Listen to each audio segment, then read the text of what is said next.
How's it going, everyone? Welcome to the Gauntlet of Gaming, where these hands are rated E for everyone. My name is Malik, I'm Santi. I'm Francis. and we're back for another podcast. We're glad to see that you all are coming back to listen to these podcasts. We really like putting them out for you. But before we get to today's topic, we want to make sure that we express that our social media is out there, in case you didn't know. You can find us on Instagram. We are the Gauntlet of Gaming. You can find us on Facebook, still the Gauntlet of Gaming. And for Twitter, well, unfortunately, we're not the Gauntlet of Gaming because someone still stole that name from us. So we're kind of stuck between a rock and a hard place. So you can find us at the Gauntlet. My. Shut up. No, that's not what I mean. Anyways, you can find us on Twitter at the Gauntlet, but it's a 4 instead of an A because someone wanted to take that name too. I guess we're just not original. But anyways, getting into today's topic, we're going to be talking about our luckiest moments in gaming. And to do that, we're going to go basically round robin like we normally do. We have our 3 topics with an honorable mention as well. And that kind of passes along the question to you. The question of the day is, what is the luckiest moment that you've had in your history of gaming? And it could be lucky as in like a last minute dodge that saved your life. It could be winning a fight that you thought that was unbeatable. You know, what was a moment that you kind of just sat back and said, whew, that was lucky. So, to get our version of this kind of kicked off, we're going to go over to Santi and see what your number 3 luckiest moment was in gaming. So, my number 3 comes from Final Fantasy X, which I picked up recently, been playing. And I was in a boss battle with the Spheromorph. If you played it, you know what I'm talking about. And I haven't really been grinding because I like to progress the story and then get to a point where I think it's like, okay, it's time to grind. And because you're a glutton for punishment. I am. I like to make it harder. So, and then, but like, Spheromorph has like a lot of AoE attacks, and I was like, still like, I was being a real idiot, and I couldn't figure out his pattern. I was like, he's changing his element. What element do I use now? I was being a real idiot about it. It wasn't that hard. All right. Once I actually figured it out, and I was like, oh, wow, I'm dumb. It wasn't that hard. So he was like, he wrecked all my characters, and all I had was Yuna left. And like, she had like 10 HP left, and I was like, oh, great, I'm going to wipe it at the start again. But then she dodged and got off a res, and then from there I was able to just chain Phoenix Downs, and I came back and beat the boss first try. Nice.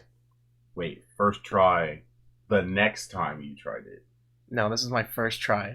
Oh wait, you beat it right then and there. Yeah. With Yuna as your last character. Yeah. Oh yeah, no, that's a lucky one. Okay, Yeah. No, that's.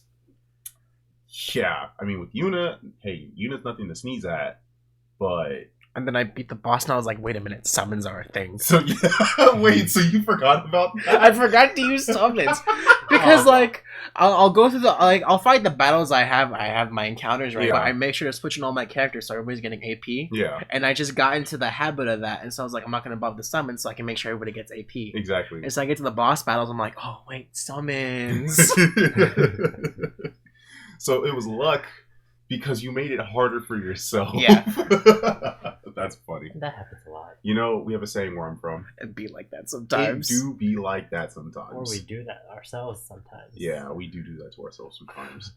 But no, that's funny. All right, Francis, what's your third pick? Okay, my third is actually a long time ago when I was little. I was playing Call of Duty Modern Warfare 2 with The one of best my one of my friends' friends. It was just what?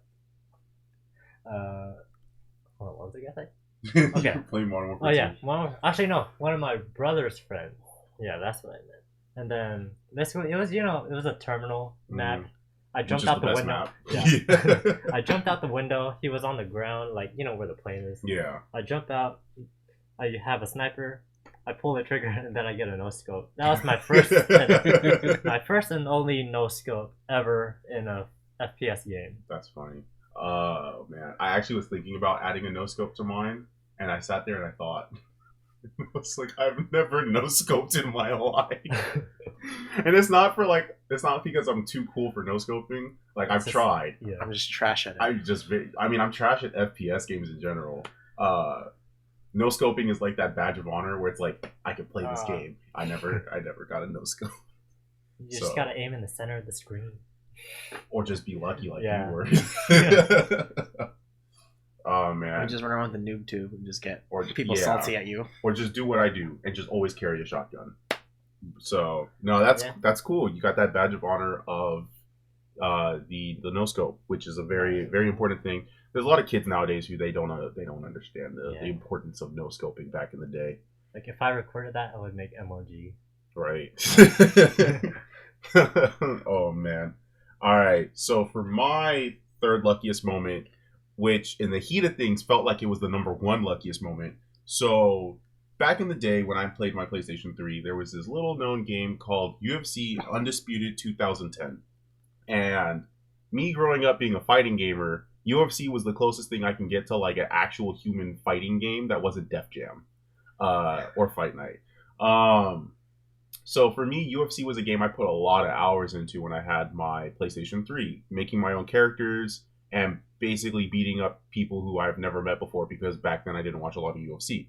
Well, there's this mode that's like this champion mode where you can basically go through the ranks to become like the champion of a certain title weight and like hold that weight class as championship until you retire. So I decided that I wanted to be in the light it was the light heavyweight class.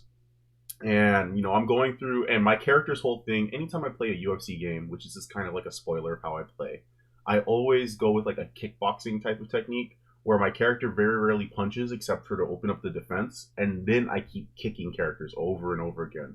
And if you ever watch me play UFC, it's literally just high kick, oh, he's dead. So was your character named Holly Holmes? No. You're funny, but no. My characters back then were very edgy, though, and very anime-looking boys. Of course. It was back in the day of 2010, 2011. What can I say? But anyways... this is Sasuke. He only fights with his legs because of the sealed power in his arms. Stop talking about my tragic past of being an edgelord. Oh, man. No, so what happened, though, was I got to the championship bout, like the championship fight, and I saw the name, like I heard the name Anderson Silva. And I actually, even though I didn't watch a lot of UFC, like I knew who Anderson Silva was because he was just such a big thing. And so for me, it's like kids nowadays playing a game and not knowing that Brock Lesnar is like the boss. And then you get to like the championship fight and it's like, oh, it's Brock Lesnar. And you're like, I'm sorry, what? So yeah, going up against Anderson Silva, and holy crap. He's a tough fight. Like, he's a really tough fight because the way that Anderson Silva plays in the game is he submits your character like nothing. Like, you walk into the fight, you probably give him like 5 good punches, and he's like, all right, cool. You had your fun. Time to go to bed. And he'll put you in a submission. And the thing is, it's like, for people who know how to play the game, getting out of the submissions are probably really easy. But my weakness in UFC was always submissions. So I'd get into the fight, I'd hit him as hard and as fast as I could, and then I lose. Like, automatically. Because I didn't know how to break out of a submission. Well, where my lucky break came in was that I was like fighting him, I think, like 10 times in a row. Oh my gosh. And I walked up and I was just like, I can't do this. The game just ends here. I'm just gonna have fun. Like, I'm just gonna play everything else. I'm not gonna be the champion. I just don't care anymore. And I walked out, went to go get some water, and something was just like, just keep kicking. Like, just keep kicking. Like, don't stop kicking. So I walk up to Anderson Silva during this last fight, and I said, you know what? I'm not going to kick him. So I started punching him, which was stupid because then he submitted me, and then I lost that fight too. So then I came back again, and I was like, all right, there's got to be something I can do. There was nothing I could do. I could literally just keep punching him and pray that I get like that lucky hit that knocks him unconscious. Yeah, I don't know why or how, but out of all the fights, I walked up to him during this fight, hit high kick, boom, instant KO. Instant KO. And I sat there and I was just like, did the game just give this to me? I was like, did the game just say that you suck and here's the championship belt? Because after that, like, after you fight Anderson Silva, it's pretty easy because you just maintain the belt, and then he comes back for round 2. Let's just say I didn't have a second lucky streak with him again. But yeah, so my first lucky moment was a one-hit KO against Anderson Silva with my foot. It does not compare to when I played D&D and hurt a monster with my butt, but it's close enough. I can see it. Which part? The one kick with the foot the or one the kick. butt? No. Okay. By the way, you ain't got no business being that thick. Man, you should have seen my characters. Oh man! They have All plus right. 10 to cake. Minus 15 to punch, plus 15 to kick. It's all he That did. wingspan must have been crazy. Dude, I wish I could show you guys like old gameplay of me playing UFC 3. It was embarrassing. Like people who knew how to play the game would have saw me playing and would have just been like, "Stop, go play another fighting game." All right, so moving on to our second pick, Santi. What was your second luckiest moment? So this is actually a mobile gaming moment. I see the look you're giving me, and I want you to know I don't appreciate it. I ain't saying nothing. So one of the mobile games I play is Dragon Ball Z Dokkan Battle. Mobile game? Yeah, it's a mobile Oh game. my gosh. It's a lot of fun. Screw you. I've been playing this game for a long time, like long enough that I felt like I got my 1,000-day login. That's how long I've been playing this game. And so currently one of the hardest events in the game is called the Legendary Goku event.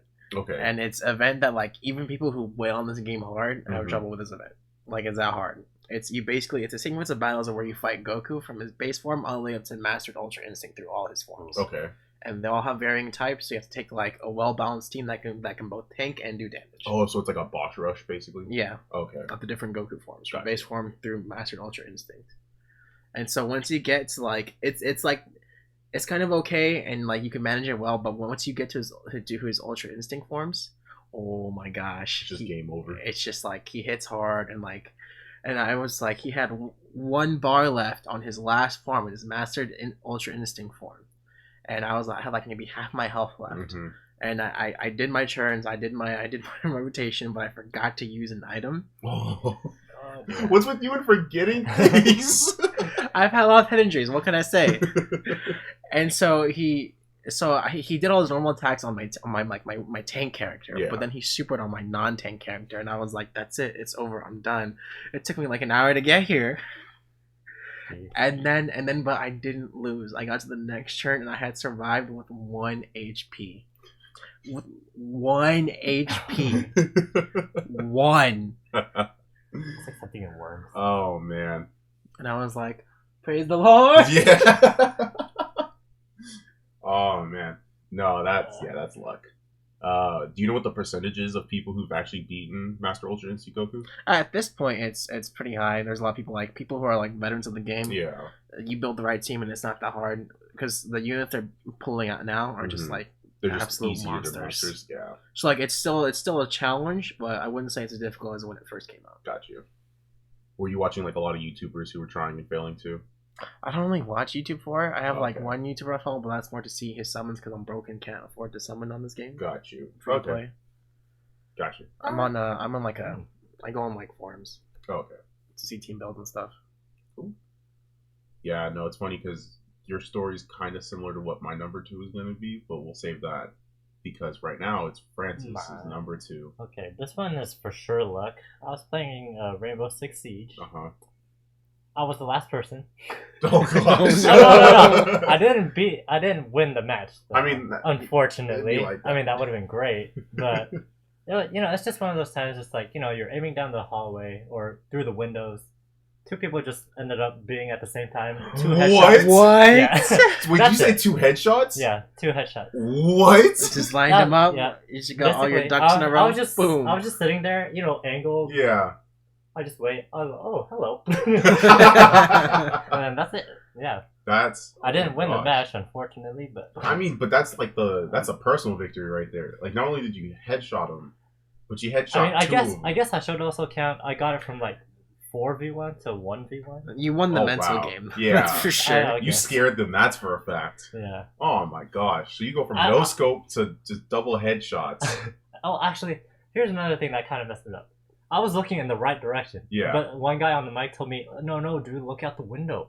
I turned the direction. The guy comes out the direction I was already looking at. And then, yeah.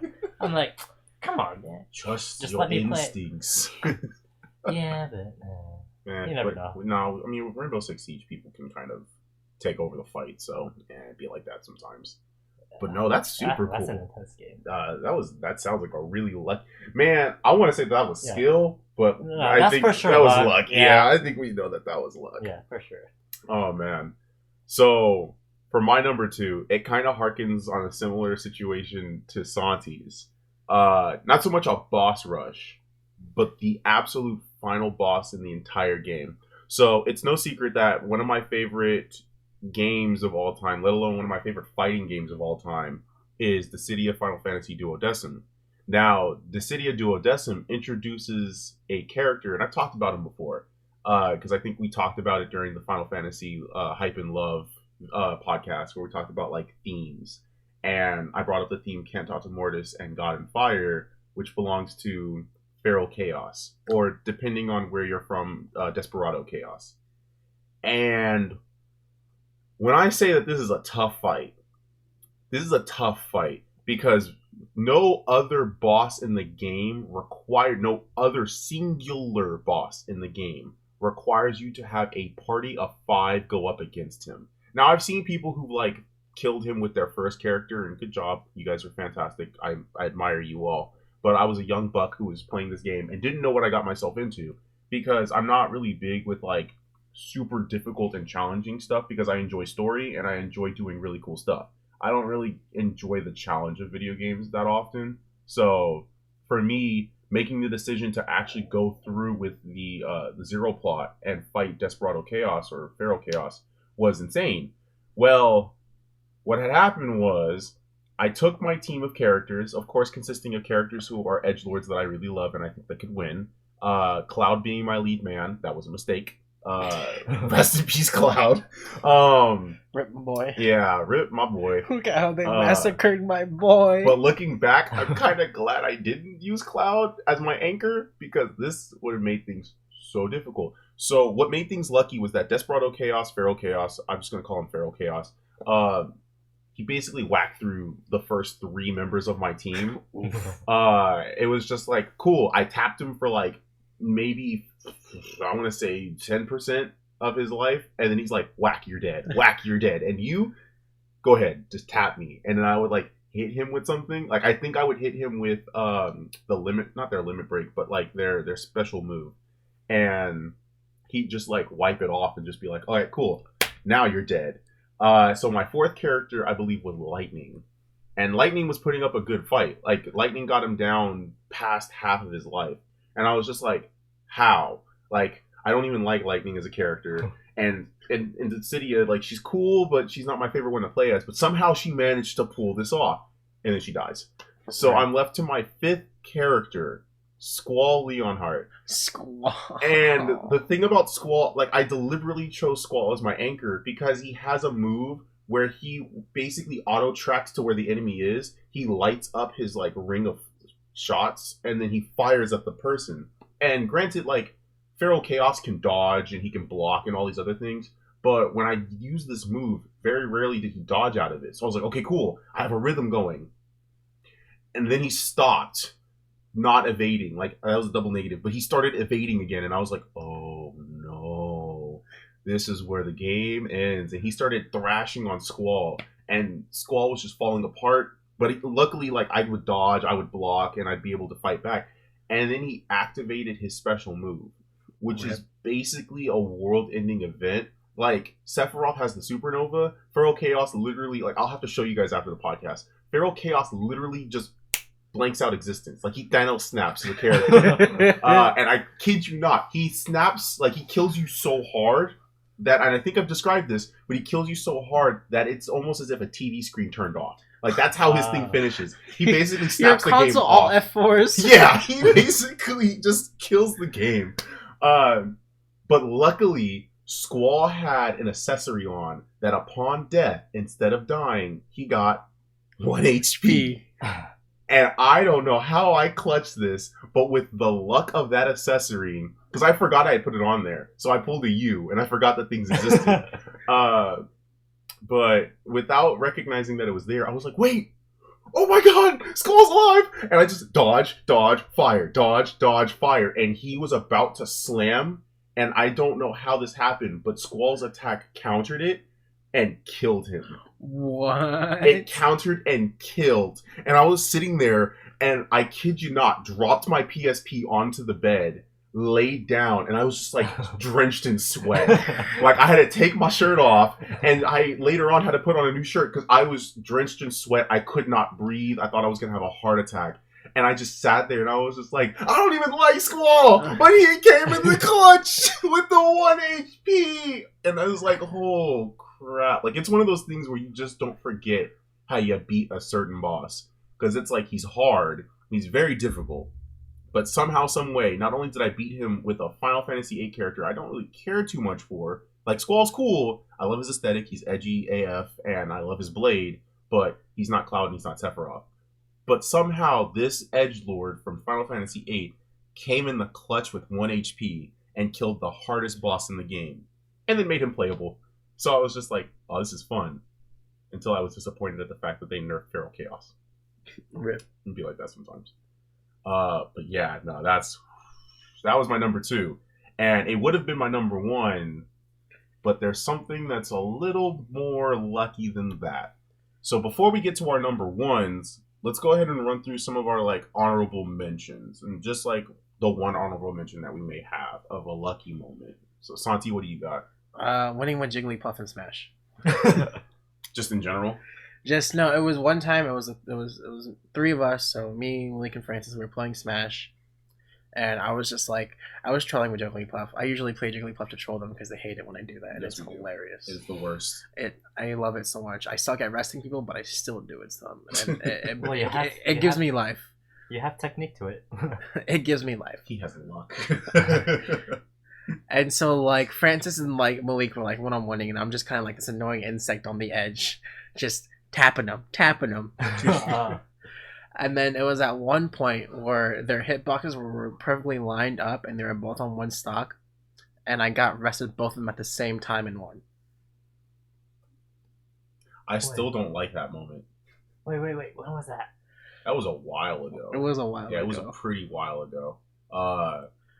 But I tried to burn it out of my memory, and I cannot. But it was so much fun. Yeah, no, it was one of the most like salt/hype induced moments ever, because all I can remember hearing myself scream was how. Like, not only did you kill me, you killed both of us at the same time with the 1 sleep, and I was so upset. Was that the time No, that was different. I think it might have been at my house. I think it could have been at your house. It was for sure at your Yeah, house. it had to be at your house, because I don't remember screaming how in my own house. Yeah. Oh man, but no, that's cool. I don't like it, but it's cool. Even some of that Jigglypuff representation and some of that luck. Jigglypuff is an S tier character in Smash. S tier in your heart. Salt is everywhere. Sonic Fox, if you ever listen to this, I need you to win Evo with Jigglypuff. That'd Moving be legendary. on. That'd be legendary. Oh man! All right, Francis. Okay. What's your honorable My mention? honorable mention is actually like certain times. So you brought up Monster Hunter earlier, Yeah. just to like jog my memory, sort of. And obviously, the Palico doesn't save you all the time. Mhm. Obviously, you know, it's like, oh, you're stunned, but oh, here's a melody to boost your defense. Yeah. But there were few times, like 40 out of 60 chance that the Palico would save me, and it would be perfect timing. Yeah. Like, you know how sometimes a monster can get you pinned, and then you're Exactly. crawling on the ground? Yeah. There was this one time, I remember it vividly, actually. He put, you know, the bug bomb on the floor. Yeah. It was, I think I was against Double Joe. Mm-hmm. He stepped on the bug bomb, and then he, like, fell backwards, like, something just whacked him in the face. Yeah. That was fun. Yeah. But that's an example. Obviously, there are a few times, but, yeah. So basically, Catman coming to save your butt. Half the time.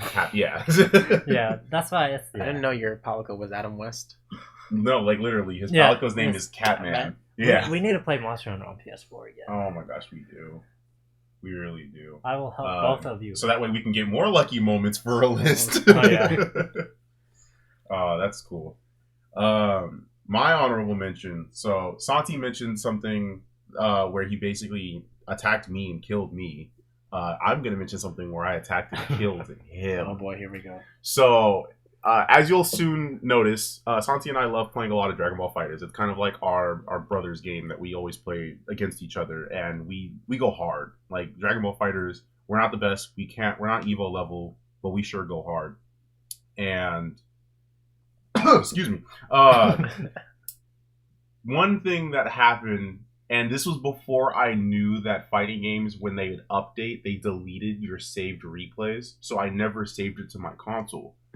But I'm not complaining. Shut up, Santi.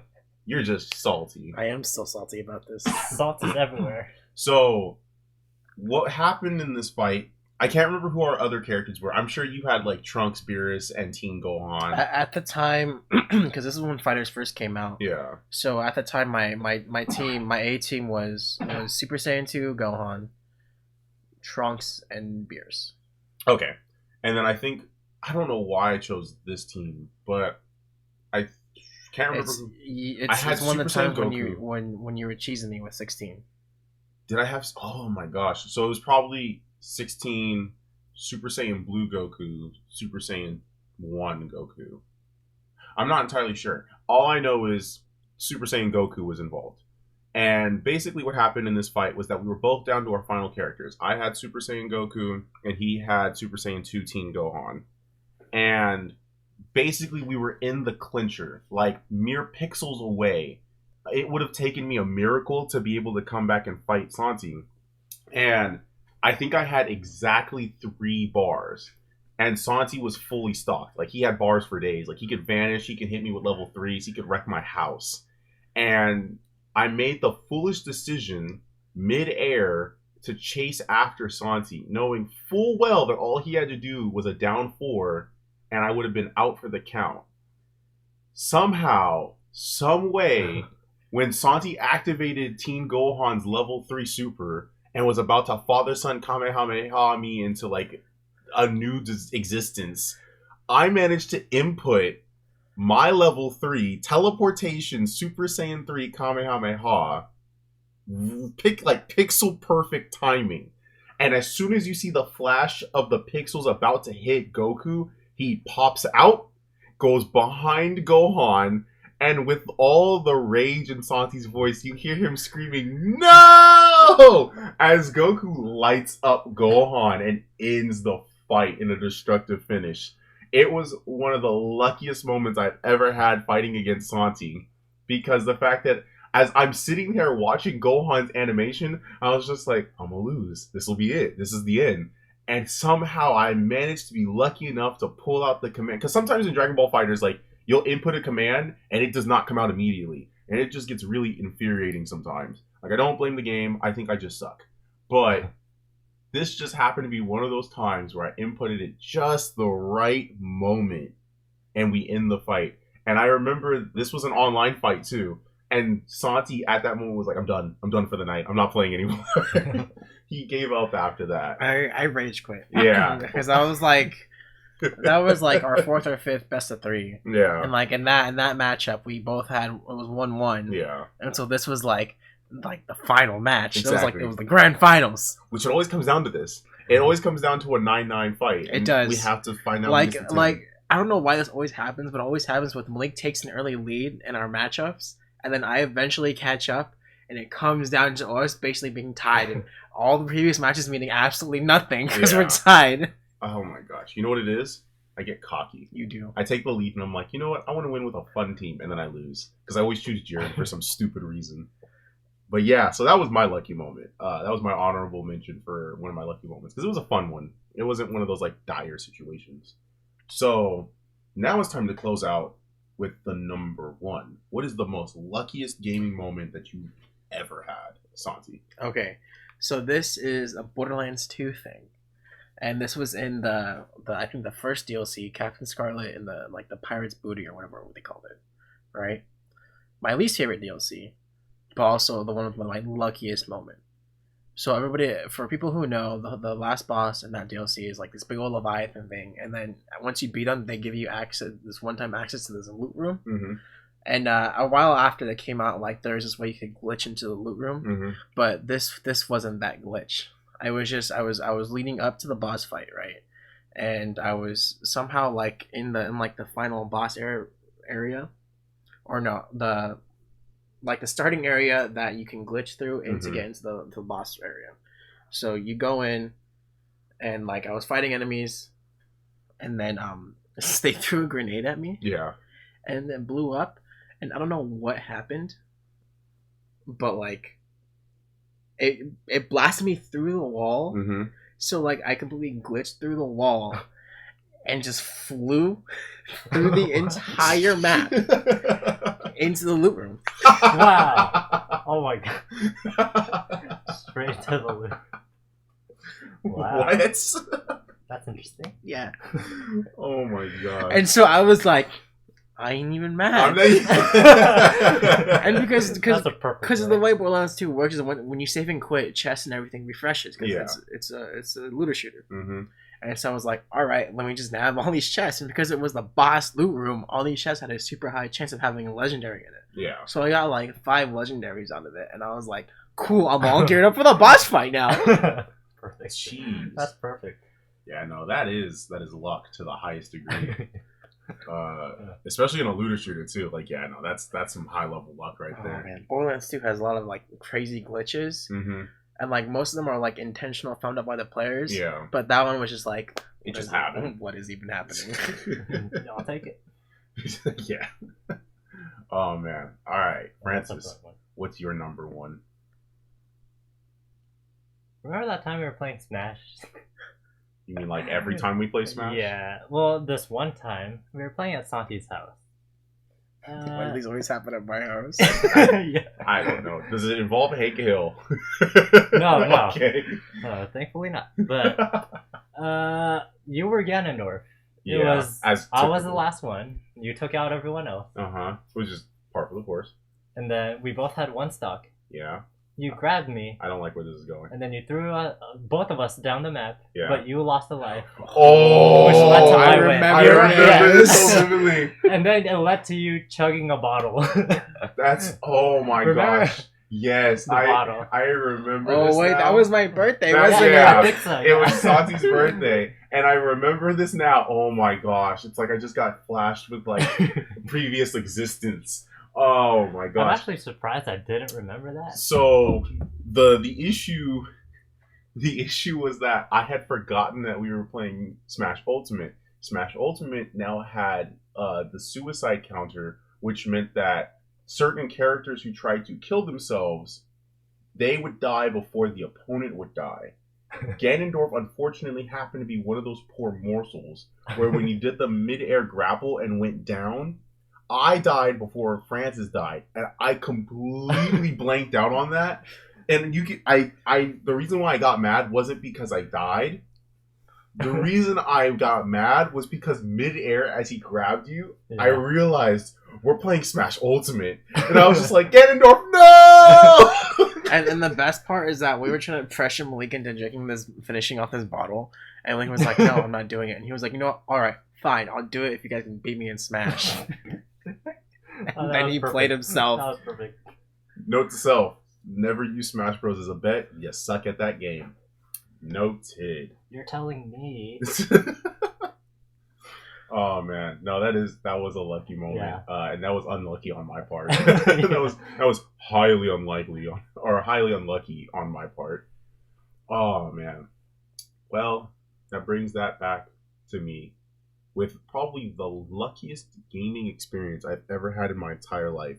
And no, it's not some sentimental, the luckiest gaming moment I've ever had. It was playing with friendship my all friends. along. Aw, no. That's gonna be the one. One Piece. That's It not was what friendship. it was. Big We'll save valid. that for another podcast. Big valid. We'll have an anime channel. The Gauntlet of Anime. No, I don't want to think about it. So no, for me, it was one of the luckiest, and I remember it being so lucky that back in high school, Santi, myself, and all of our friends who played this game around the time were just like, there was just rage amongst everyone because it was impossible. This game is Mass Effect 3. This moment of luck was getting the perfect ending. Oh. So I'm already angry. So one of the requirements to get the perfect, and by perfect ending, I basically am talking about the Geth and the Quarians uniting instead of choosing one or the other. Now, I was not aware. So this happened my first time playing the game, mind you. My first time playing Mass Effect 3, I didn't know that you were supposed to choose one or the other, and that there was, like, I didn't know that there was an option to unite them. I didn't know you had to choose one or the other. I didn't know any of these things. I didn't know you were required to play the multiplayer to get a 100%, like, perfect, everyone kind of lives hooray ending. And so, somehow, some way, my lucky behind just played the game. Like, I just played the game. I searched every nook and cranny. I talked to everyone, did all the quests I needed to do. In fact, I went so far that without looking up the wiki or anything like this, because this was back before I had a cell phone to like look up stuff on my phone, and I didn't have access to my home internet like that to be able to just look up stuff on the fly. So I didn't know if there was some kind of reward for searching and scanning every planet and whatnot. But I just 100% this game. Like, straight up Gerard the completionist this game, aside from multiplayer playing it on harder difficulties. And somehow, some way, when it got to the Geth and the Quarian, they shook hands. And I remember, like, at first for me, I was like, oh, this is just a normal thing. And so I went and I talked to Santi and our other friend, and I was like, yeah, I finally beat Mass Effect 3. They're like, hey, welcome to the club. You're like a year late, but welcome to the club. And they were like, who did you choose? The Geth or the Quarians? And I was like, I got both of them to unite. And never before have I felt so much rage piercing at me with just eyes alone than I did on that day. I had to save scrum a bunch of times to get it.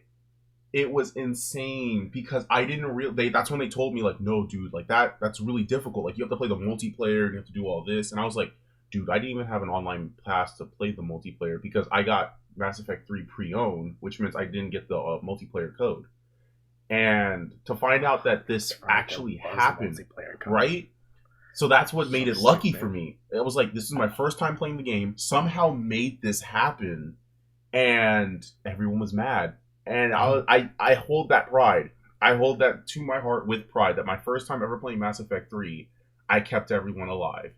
And unfortunately, though that was my lucky moment, it led to a very unfortunate, unlucky moment my second time playing through, because I was like, la-di-da-di-da, second time playing through, I'm gonna let the Geth and Quarian be friends again, and everything's gonna be great. And out of nowhere, I see Tali just go to the edge of the cliff, and I'm like, she just eats herself off the edge. She's just there, and I'm just like, hey, Tali, like, what's going on? And she just like drops backwards on the cliff, and I'm like, yo, hold on a second, like, no, like, Shepard, go get your girl. And spoilers for anyone who, for any reason, hasn't played Mass Effect 3 yet. This scarred me, by the way. As a kid playing this game, this scarred me. Because all throughout Mass Effect, you're supposed to press one of the triggers to do a Renegade or Paragon kind of action during a cutscene. And I'm waiting for the, Paragon option to save Tali. And so he's running, and then there's like, I think there was a prompt. Like, I believe there was a prompt where it was like, oh, press the trigger. And I pressed the trigger. And I was like, okay, cool. And it shows Shepard, like, leaning over. And I was like, yes! I still got that good ending. Like, we're good. I'm feeling the luck again. Nope. There's no Tali at the end of that hand. So, I was really happy to have that lucky moment. A soul for a soul. Shut up. Oh, my gosh. Oh, man. But that's the thing, though. It was like, losing Tali in the second playthrough made that first playthrough feel even luckier, because I was like, I thought I did everything the exact same. I know, I had to save scum, and I only got to the point where I talked her down. It was weird. Like, I don't know how it happened. To this day, I don't know how I made it happen. Like, I tried looking it up, like, is it possible to make them be friends without multiplayer? And a lot of people are like, no. Like, that's not possible. Like, you can't do it. You have to do this. You have to do that. And I was just like, I don't know. You know what I think it is? I think it may have been like a DLC thing that was added, like a way to make it possible. Oh, probably. So, because they added a lot of DLC stuff to kind of fix the game. But yeah, I only did one playthrough of ME3, and then even after they added the free DLC stuff, I still haven't gone back and played it. That's how much the ending upset me. I still went back and played it. I think I beat that game 5 times. Now, Mass Effect 1 and 2, those are games I've beaten times more than I can count. Gosh, we'll have to save that for November. But I think Mass Effect 2 was a game I played way too many times. I legit 100% Mass Effect 2. But you know what? I will say this.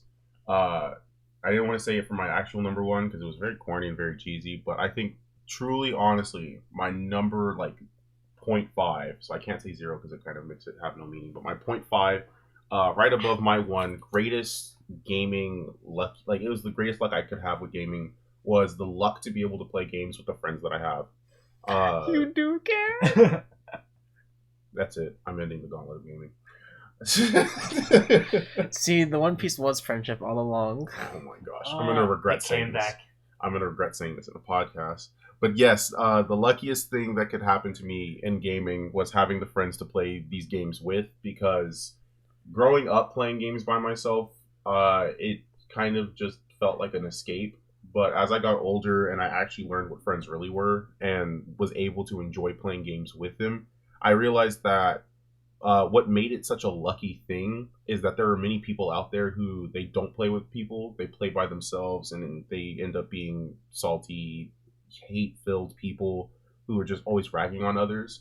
So being able to play with friends is luck, and it's not just luck, but it's a blessing. And I say this because we're going through a time right now with, the whole coronavirus, and if people listening to this down the line, it kind of doesn't matter unless they're extinct, and it does matter. But with the virus happening right now, there's, all the shutdowns that are happening. Schools are getting shut down, classes are being canceled, events are being canceled, like E3's canceled. Rip Excision. Yeah, like music concerts and things like that are getting canceled. TennoCon, as of today, is canceled. Really? Yeah. So TennoCon, the physical TennoCon won't be happening, but they will try to do something digitally. But, this virus is affecting events and opportunities for gamers or friends who play games that they normally get that chance to come together. They can't do that. And I say this because gaming online, or gaming with your one or two friends who you trust not to get you infected and die, it can be a really healing experience, especially through a tough time like this. And if you happen to be listening to the podcast this far in, just cherish those moments. Cherish those moments with the friends who you play games with. If you don't have friends to play games with, reach out to us. Like, the Gauntlet of Gaming is not just the 4 guys. Like, it is a community of gamers. And if there's a game that you might be playing out there, reach out to us and we'll put it out there and see if anyone else is playing it as well. Because we're so lonely. That's not what I was going to say.